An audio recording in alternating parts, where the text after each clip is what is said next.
Today on this slide, we're going to talk about Marketing 2100 and how global marketing affects the world and how it works.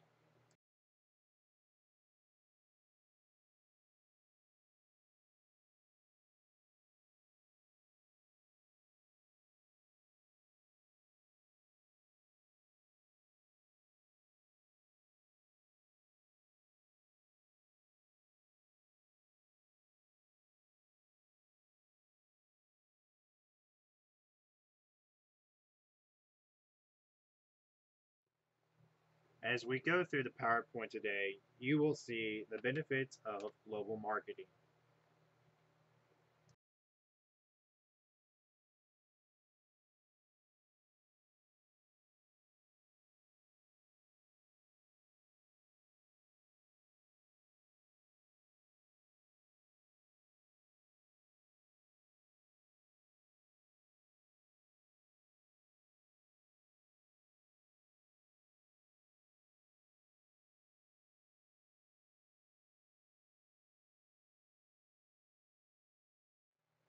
As you can see from this slide, there is a huge importance of global marketing.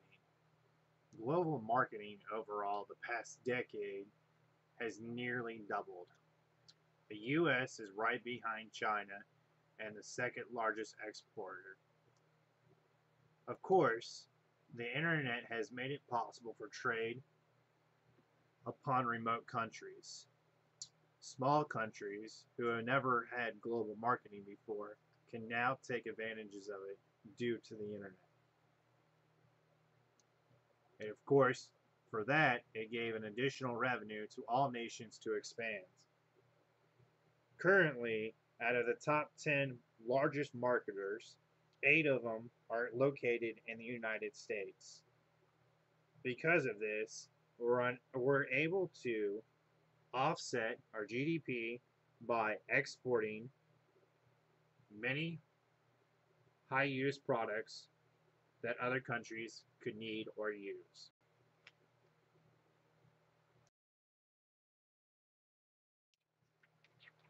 On this slide, we're going to talk about the 6 bulletin points for international marketing environment. The economic environment is the most important. The economic environment is based on the nation size, per capita income, and the economic development. Without economic development, there's no reason to go into a small or large second or third world nation because global marketing will not reach where you need to be. The second bulletin point is the social culture environment. This is a study on aspect of all nations' cultures, including the language, education, or religion, or social values.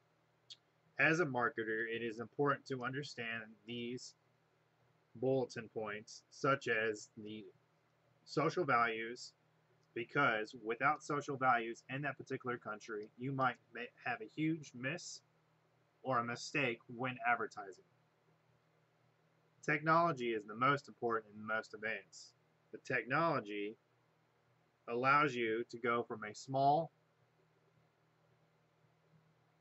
environment to sell to a large environment without any issues.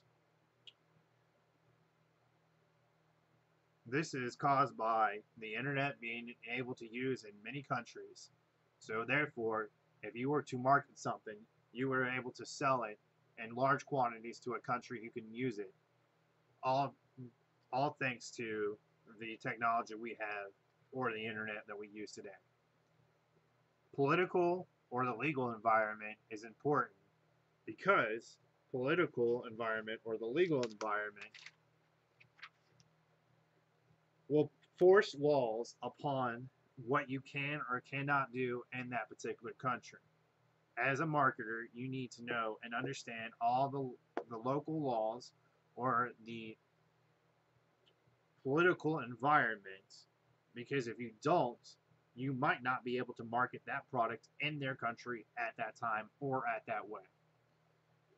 If this was to happen, you would be losing out on money, time, and effort. The last two bulletin points are tariffs and trade barriers. Both coerce. Tariff is basically revenue designed to raise funds or taxes, is what I would call a tariff, on the importing government. So, if the government says that we're going to put a 30% tariff on a vehicle and you are selling Hyundai, that means every Hyundai that comes over here is a 30% higher on their end. This would slow down growth and sales of your products. Trade barriers are also another key point to watch out for. There have been several trade barriers with the United States alone in the last 30 years. One trade barrier we currently still have today is North Korea. Most companies, I would say 98% of the companies in America, are not allowed to trade with North Korea. There are ways to get around trade barriers, however, most governments frown upon it. Therefore, you would want to make sure that you are not trying to advertise or sell into a country with a trade barrier. These are the 6 bulletin points on international marketing and how environment can work.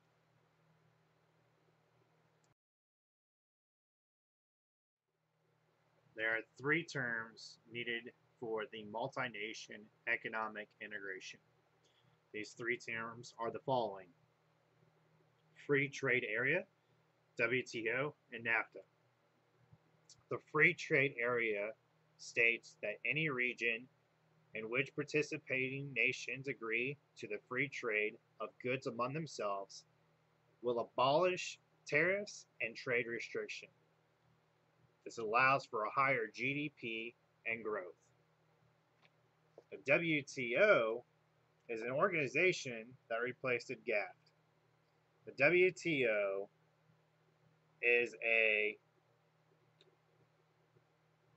serves as a form of trade negotiations and mediation trade disputes.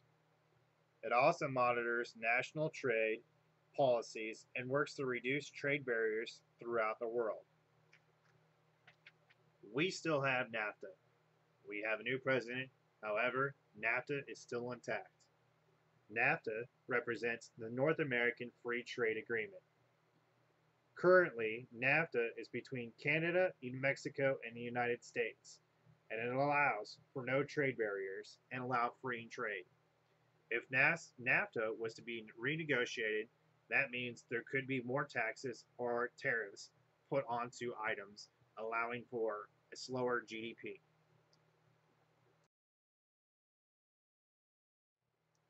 Going global. Globalization affects almost every industry and individual throughout the world in some form of the way. Going global will help the industry grow at a substantial growth and help their bottom line profit margin.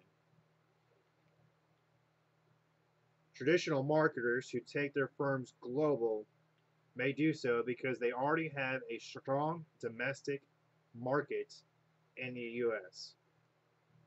This will allow for others to realize what products they have and be able to purchase them in other markets.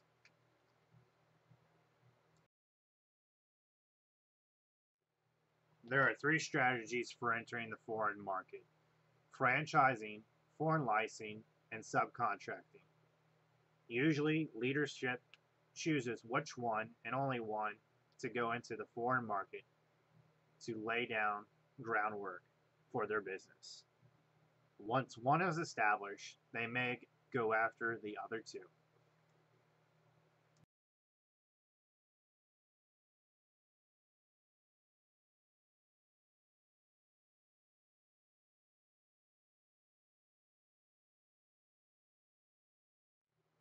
Developing an international marketing strategy can be complicated and could take some time.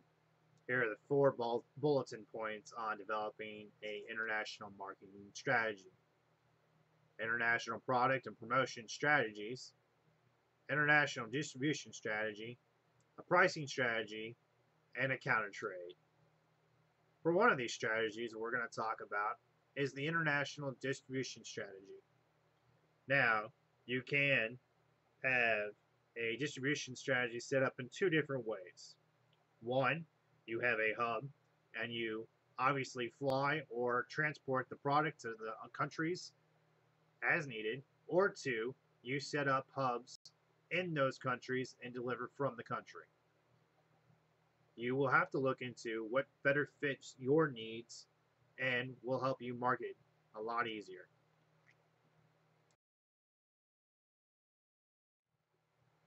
Most countries find the US as a target for international marketers. The main two reasons because of this is the risks are low in the United States due to the political stability. We have a government allowing for international trade, and it doesn't seem like we're going to go anywhere anytime soon. And most of our leading auto companies are now invested in the United States because of this reason.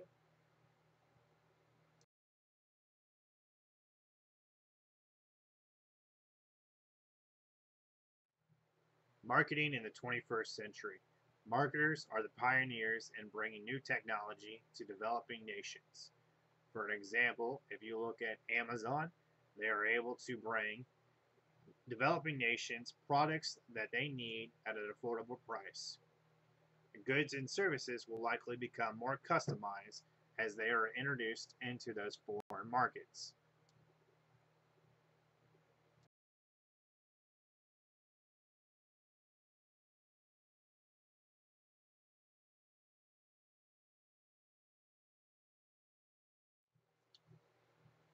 References and cites were in Complementary Marketing Textbook, 16th edition, Boons and Kurtz.